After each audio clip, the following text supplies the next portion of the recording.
যদি চট্টগ্রাম থেকে আপনারা ডাক দেন এই প্রোগ্রাম এবং এই প্রোগ্রাম সমস্ত রচনা তৈরি করতে পারবে না।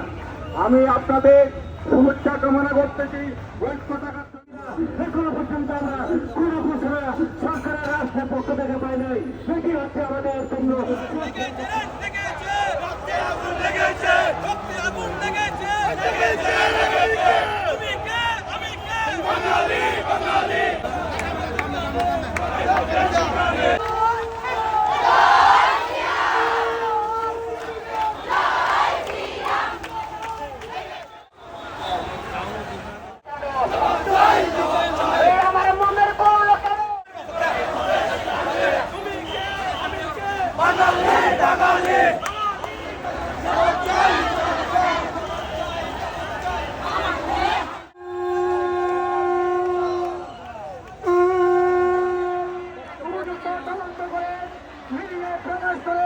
তাদেরকে প্রতিবন্ধিত হবে সেই নীতিকে ঘোষণা করার জন্য আবার